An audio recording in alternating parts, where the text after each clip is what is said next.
so it looks like we're live. Hi, everybody. Welcome to the Think Tank.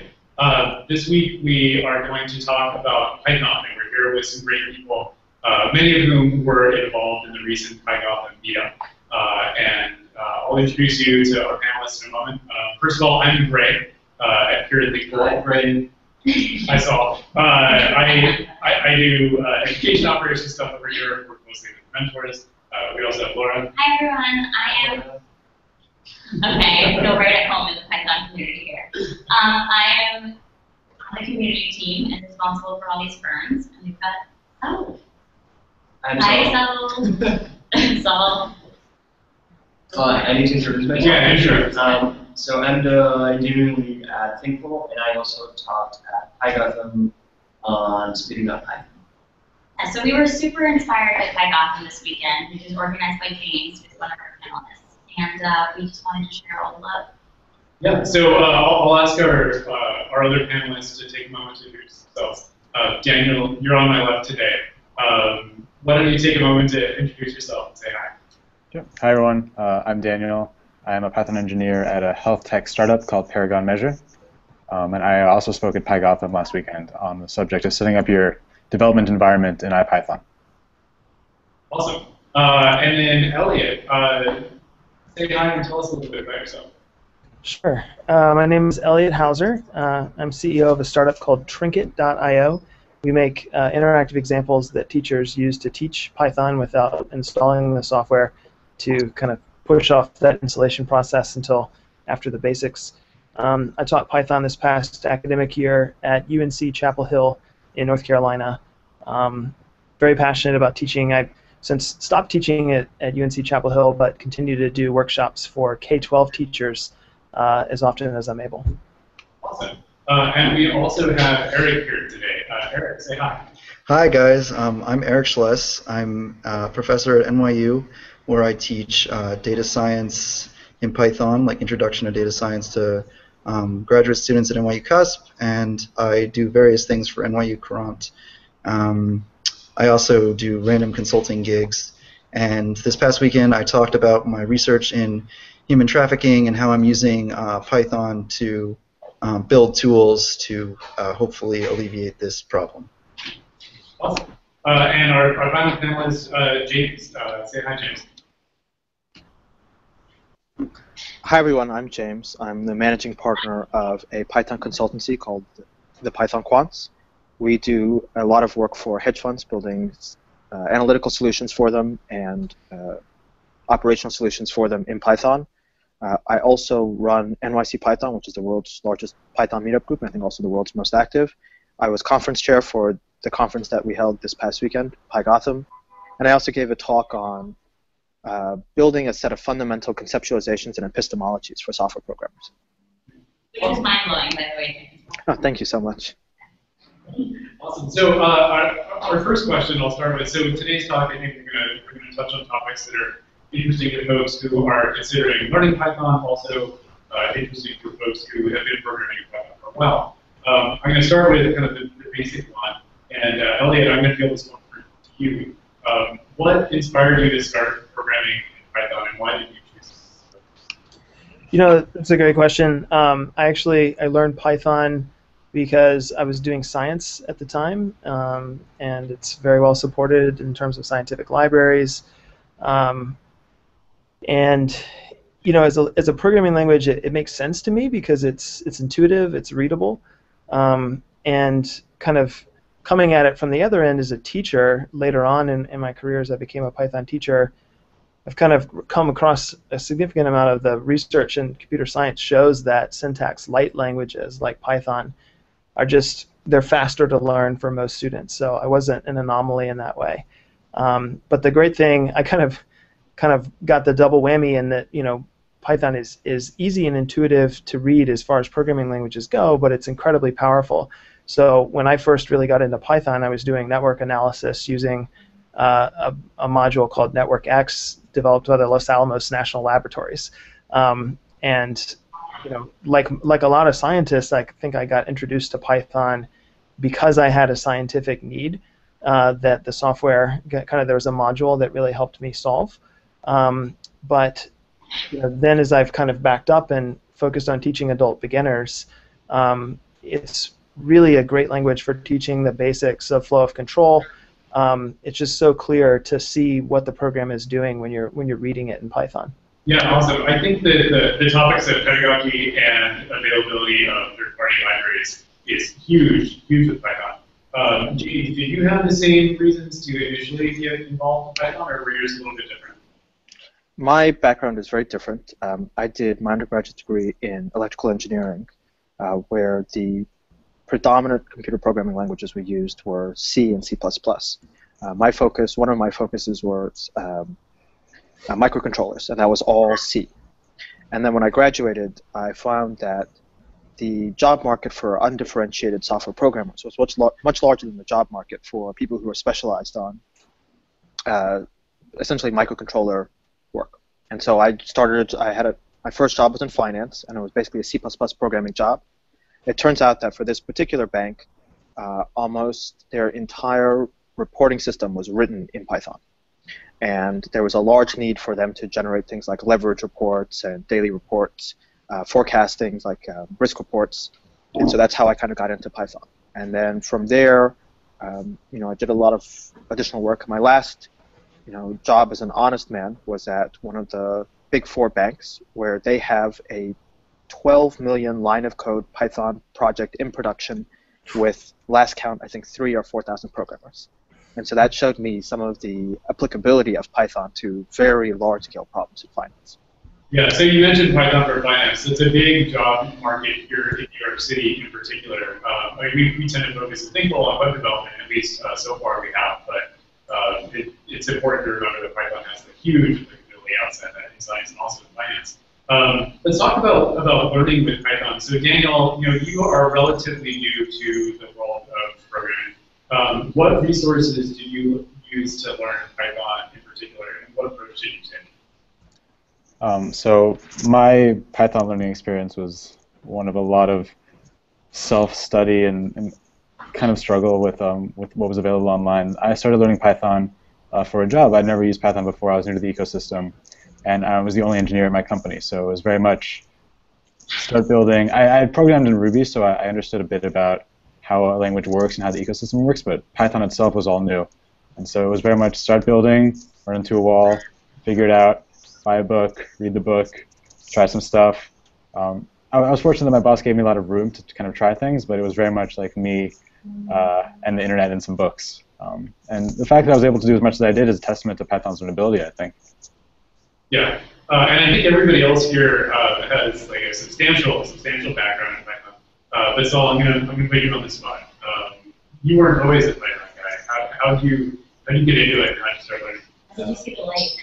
Yeah, he wants to direct. He knows it, so he wants to come clean.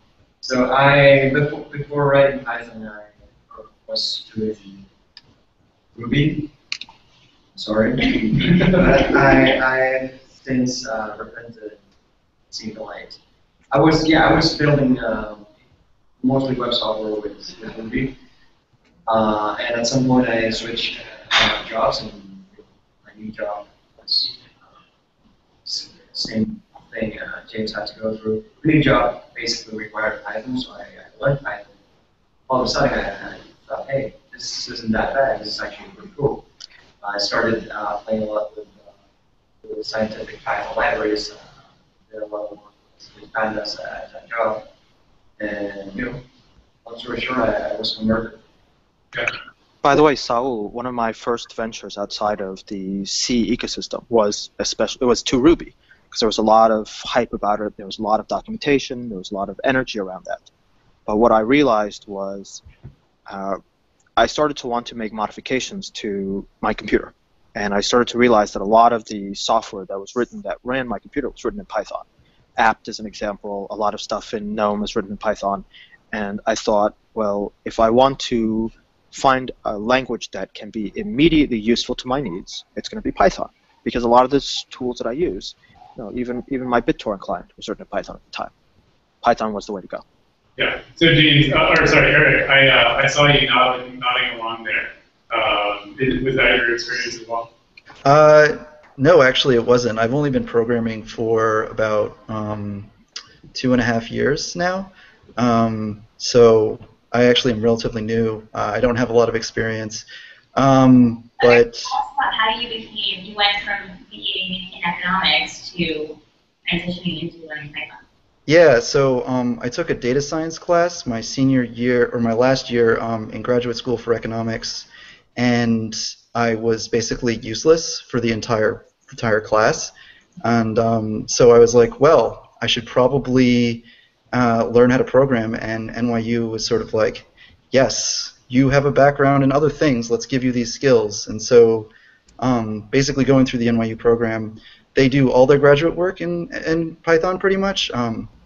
Everything from like the intro courses through like really intense NP complete problems, like with heuristic problem solving, which if any of you get there, it's intense and crazy, and you solve like insanely hard problems there. All of that was in Python, and so I was just sort of like trial by fire. But I think anyone can do it. Honestly, it just takes drive.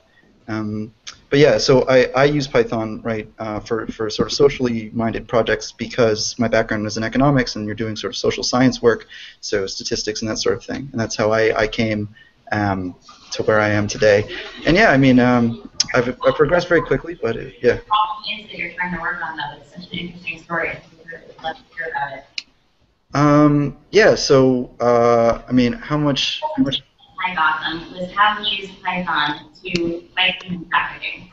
So he's kind of underselling it right now, but I think maybe you should really go with it and kind of tell people a little bit more. Okay, yeah. So I'm building a number of tools right now. So let me start with the problem definition, and then I'll sort of go through. So human trafficking, for those of you who don't know, is a huge problem. It approximately affects 21 million people. Those numbers are a bit fuzzy. It may be as low as 15 million. It may be as high as like 31 million. I've seen a lot of statistics, but it's a huge problem, and it's a multi-billion-dollar industry affecting, you know, the entire globe. I would show you a graphic, but I don't know Google Hangouts well enough. But basically, these people are going everywhere and they're coming everywhere. So a lot of them are actually here in New York City. I recently published an article just showing the size or the number of people that are potentially being trafficked in New York City alone, and the numbers jump on Thanksgiving, which I thought was very interesting. So that was the basis for the article. But so what I'm doing with Python is I'm trying to go out and find instances of trafficking, and then I feed that data to law enforcement, and then they go and they help people who are struggling. So this mainly involves scraping Backpage and Craigslist, getting all of their like personal. Getting anything that's posted on like this process, say like a casual encounter thing like Craigslist has, and then processing it and trying to determine if there's actually human trafficking going on. So speaking to what everyone else has sort of said, that you can just get up and running with Python really quickly, that's the reason why it was attractive to me. I could build out solutions today because the problem is so massive, and I could do a lot of sort of like scientific computation, like facial recognition and natural language processing, very, very quickly. So I think that's really the power of Python, that you don't need to necessarily know C like James does because he's a badass, but we don't all have to be to still leverage a lot of the C++ code that's been around for a long time. So yeah. Yeah, awesome. So Elliot, tell us a little bit about your work, the programming work that you're doing outside the classroom. Sure. So Fighting crime, but he's out there teaching the world. So. That's right. That's right. We're spawning more crime fighters every day. So you know, the problem that we're really trying to solve at Trinket is kind of a lot of people think of kind of programming knowledge as a funnel. When do you get exposed? That's the broadest point of it. When do you choose to actually go deeper? And then when do you kind of achieve proficiency in a programming language? That's really a milestone for a lot of people in their lives. And we're kind of involved in all points of that by focusing on tools for teaching. So as a teacher at UNC, I really felt the pain of getting Python installed. Like any programming language, the tool chain is quite complex because it's very powerful. And it's important for students to have those full tools. But in the beginning, as I mentioned, I'm doing teaching adult beginners, needed to communicate things like flow of control, you know, basic Python syntax and things like that. And so I wanted a way to spend kind of the first month of class in the browser. And so that's kind of how Trinket was born. They're interactive examples. They run Python, but interpreted by JavaScript by your browser. And it turns out that's a problem that a lot of Python instructors are facing, and a lot of K-12 instructors who are trying to teach any programming language, not sure which one is right for them, they can get up and running really fast with Python. I think Python is absolutely the best teaching language out there because, as James mentioned, it runs desktop software. We all know that it runs web software as well. And as I mentioned before, it has that lightweight syntax.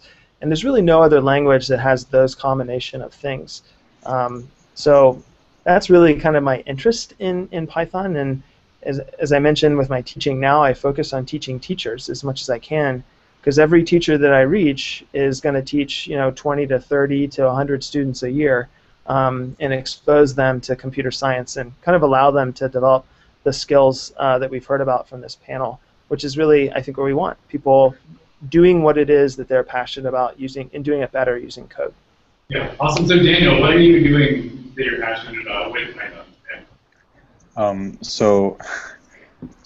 At my company, the first project I built was a library based on Pandas, which is an incredible tool, which takes typing data gathered from just using your tablet, and then analyzes it to look for symptoms of things like Parkinson's or Alzheimer's based on the way your typing changes over time. The idea is that changes in typing patterns are correlated with change in muscle control, which is correlated with symptoms of these conditions. And so I was able to write a library entirely in Python and Pandas that could take raw data and basically tell you whether your condition is getting better or worse. And then using the same language, I was able to to build a web application, something I'm working on now, that wraps around that library, allowing researchers to run trials through the internet. So you have the scientific component, the mathematical component, and the web component, which I find very exciting. Yeah, that's great. So Saul, you have a lot to live up to, man. What projects, aside from thankful, terrible code base, projects are you working on? Cover yourself here. What? Sorry, Oh, wow, you put me in the spotlight there. One guy fights crime, the other guy, like, you're almost cures diseases. I've got nothing. I can't compete with that. Wow. I've got a couple personal projects, but nothing that gets close to that. Right now, my personal project is thankful. Yeah. So. Yeah, I think that's very good. What tools do you like to use? I mean, you've introduced me to some.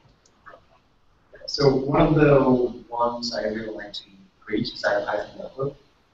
Just by using that and with little Python on your, you can do many things with a little knowledge of Python if you're using Python notebook. Let you plot things and let you can use scikit-learn to analyze anything. So it's really powerful and really easy to use. Cool. So we've had a lot to say about the awesomeness of Python. There are also some limitations. James, do you run into limitations in your day-to-day when you're working with Python? This is a very tricky question to answer because I've run a lot of Python groups, so the official answer is no. Python is suitable for any and every task that you have. But the reality is that Python is one of many different tools for solving a problem like this. So I'll chime in and say that IPython Notebook, for example, is a fantastic tool. And for the purpose of training and teaching, I've done a number of individual training sessions and also corporate training sessions. And for corporate training sessions, you can probably get a classroom of people who have brought their own computers up and running within 10 minutes with IPython Notebook on Anaconda. No question. I have never had any problems with, you tell them, go to Continuum.io downloads, download it, get it started, and they're done. That said, these tools aren't necessarily always the most appropriate tools for production. And so IPython Notebook, while it's a really, really fantastic didactic tool, isn't really that great as an editor, for example. It misses all the real features of an IDE. Now, that said, in my spare time, I'm working on trying to build some tools for improving IPython Notebook as a tool for collaboration in finance. But that said, each of these tools have their downsides. I know that there are typical complaints of Python as a language. The GIL comes up every so often, and the difficulty of multiprocessing and concurrency comes up very often. Frankly, I find that these are really secondary concerns. If you look at Python as a tool for accomplishing a set of problems, for the most part, I think you can be effective at solving the problem that you want, bearing in mind that none of these tools are perfect. There's still quite a bit of a way to go. However, especially when it comes to the data science and scientific stack, I don't know that there is an equivalent stack in another language that is as mature as NumPy, SciPy, SymPy, IPython Notebook, and Pandas. Outside of a specialty language like R for statistics, I don't know if there's a general stack that's powerful. One thing I'd add here, and I think that's absolutely correct, and to a certain extent, I feel like as a programmer, you pick a language for its strengths, and then you do the other things you need to do in it if it's appropriate. And Python has clear dominance in data science. IPython notebooks are absolutely the best way to teach data visualization or scientific computing. And so from there, if that's your primary need and you go into web programming, you're probably going to look at Python web frameworks, and they're great. I think as a new coder, picking what's best for you, I think it's important to focus on those strengths and realize that most general purpose programming languages can be written to do other things. There's actually a web framework written in R for people who really are statistics geeks and don't want to learn anything else. That's an extreme example. You can make a programming language do what you want, but I would say pick it for its strengths. Please, Eric. Okay, I'd also like to add to that, just from what we saw from PyGotham this weekend, you can actually make Python much faster. Someone was doing things with tail recursion, taking like the byte stream and fixing that.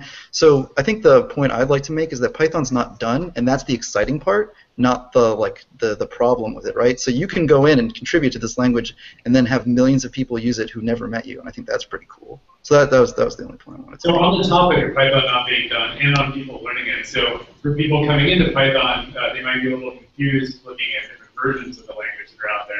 And have questions around where they should get started.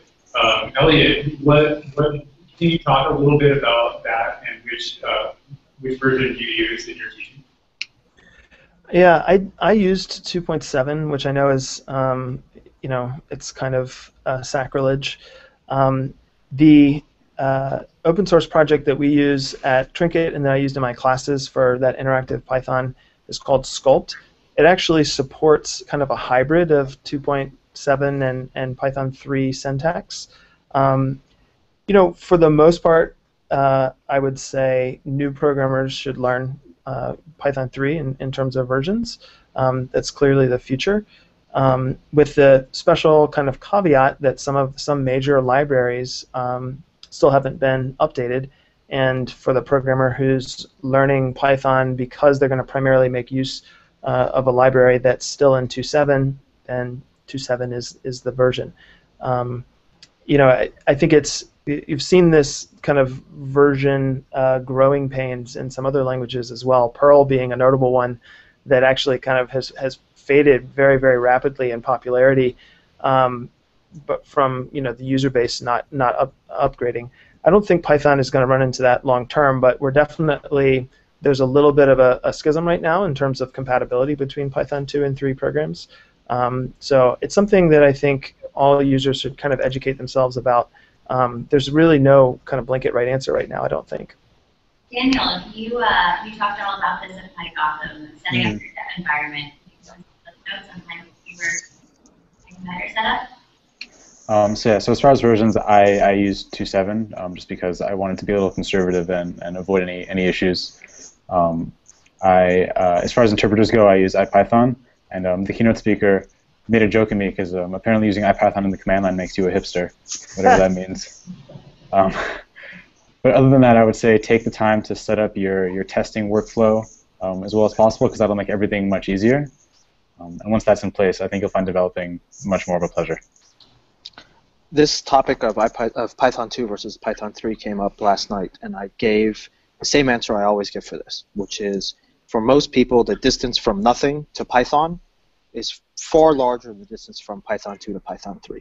Mm-hmm. So as a practical reality, you should learn based off of whatever materials you find. If you find a book that really speaks to you, or some training materials that really speak to you, and they're Python 2, but you really want to know Python 3, go with those materials. You can learn the differences with only a marginal amount of difficulty. I can also say that as a political reality, there are large organizations. There's a large newspaper that everyone's heard of. There are multiple large banks that people have heard of. And for one reason or another, internally to these organizations, they're standardized, not even on Python 2.7, but on even older versions of Python. So when it comes to where you work, you may find that as a consequence of some decisions that were made politically in the organization, maybe without a technical side to the argument, you may be using an older version of Python. And I can also say as a political reality that if you talk to any of the core developers of the Python language, in spite of some of the pushback on Python 3 from PyPy developers, from some of the well-known developers of libraries like Armin or Kenneth, Python 3 is a direction that they're taking the language. And I don't think that initiatives like Python 2.8 are really going to gain a lot of traction with the core developers. Python 3 is, and from the words of the core developers' mouth, that's the future of Python, and that's going to be the future of Python. And Python 2 is a older version that's supported for now, but is not considered to be what they want to take going forward. Yeah, awesome. So we've talked about some tools a little bit, and I think the tools are one of the great things about the Python community. For folks interested in getting involved with open source projects in Python community, how do folks recommend people get started? This is, please. I was going to say, please go. I was going to preface this and say that this is always a very hard question to answer, because while you may find that there are very interesting open source projects out there that may need a lot of help in development, may need a lot of help in building documentation, I think the biggest barrier for contributing to an open source project is organizational rather than technical. A lot of projects have open to-do lists. A lot of projects have open mailing lists, and they're receptive of people submitting pull requests. But I think the biggest barrier for especially new programmers is navigating the organizational structures, actually being able to say, oh, I want to work at this, and I want to see who else is working on this. Because you may find that you've done some work to address some bug, and then one of the core developers of that project had been working on that for the last 2 weeks but hadn't posted anything about it, and he comes with a solution. And clearly, if there's two different solutions, one from a newbie and one from a core developer, they're going to choose the one from the person they already know. And so I think that it's sometimes navigating the political and the organizational waters of the project that's way more difficult than actually doing the work, actually doing the writing some code. Yeah, I think that's exactly right. And I would say, think of the minimum kind of viable contribution to an open source project as a bug report, opening an issue on their GitHub page or their Bitbucket page, whatever that is. And that gets you into the social structure. It lets you start a conversation around that, and that will prompt that developer who has that unsubmitted pull request to go ahead and submit it. Or it might get some coaching. I've seen this often from one of the core contributors would come and say, oh, okay, well, here's how you would address that. Would you be able to submit a pull request for this bug? And absolutely kind of integrating yourself socially as best you can is the thing I would recommend for sure. Okay. Awesome. And then last question to do with the job market. So Saul, what's the job market like for Python? Are we hiring? Are we hiring? I guess we are hiring. The job market's great. We're hiring, and everyone else is hiring too. It's actually kind of difficult to find a company that's like, now we're not interested in Python developers. So the job market, especially here in New York, Silicon Valley, same thing, is really, really hot. There's a lot of work and a lot of different work. If you're a Rails guy, you might bump into the same job over and over. Python has so much breadth of topics and of things that we can do with it that the work is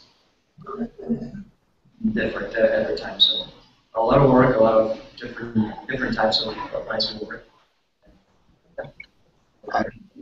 One question I would contribute to this, which I think is an interesting qualification on this, is where does Python sit in the cycle of hiring for different fields? So for example, In the finance field, I feel that Python is still an emerging language. It's been around for a very long time, but in the finance field, it's an emerging language. It's one of these languages which people are starting to take notice of for projects that they would have previously done in C++ or Java. Clearly, in data science, it's an established language. So if you go to somebody and say, let's use Python for this, they'll say, well, that sounds like just a very straightforward idea. But how about for other fields? How about more specifically for education, for web programming? Where does Python lie in the cycle of emerging language, established language, and maybe looking for the next best thing? I can speak to that in terms of kind of higher education. Java has dominated for a long time. It's now, there's a kind of a 3-4-way tie-ish, but Python is, by some accounts, the most popular language taught in higher education. The Computer Science Teachers Association, AP Computer Science are still kind of Java-centric, but increasingly, we're certainly advocating for Python as the best language at the high school level. And I think there's a groundswell because really, when you're talking about who's going to actually teach this AP Computer Science, you have a math or science teacher who's going to try and do it. Java is actually quite difficult to understand, coming from kind of starting from scratch. And so there's a kind of a push from the teachers as well on Python on the education side. Speaking from like a professor's standpoint, almost every academic I know prefers Python to Java, at least internally, whether they'll tell you or not at a conference. So I think that you're going to see more of this at the collegiate level as well. All the classes at NYU for introduction are taught in Python, and like I said, the entire graduate curriculum here. So, and it's also moving to other areas. So the Wagner School here. So I think social sciences are going to pick up Python in a big way because of data science and because it's easy for Wagner students, for social scientists to pick up. The business school here uses Python. Number of the classes do. So I think it's going to be more of a cross-disciplinary language, which I think is going to allow it to be pervasive. And then so we move to paradigms away from our computer scientists learning Python, but is everyone now learning Python as sort of like the standard norm because it's so easy to pick up. And I think you're going to see a trend towards that. So I'll add 2 points. I met recently a climate scientist, a PhD, who expressed some hesitation as to moving away from Fortran to something new like Python. Similarly, I met some people working at one of the exchanges, one of the big stock exchanges, and they expressed some trepidation moving away from MATLAB. Has anyone found a situation where there was some resistance to using Python? Awesome. So thanks everybody for joining us today. We're a few minutes over our time, but it's been a lot of fun, and in particular, this last week has been great. So I want to thank each of our panelists for joining us today. Daniel, it's good seeing you again. Other panelists, thanks for joining us for the first time. If you're in New York and trying to get into the community, definitely go meet Saul and go to MIT Python.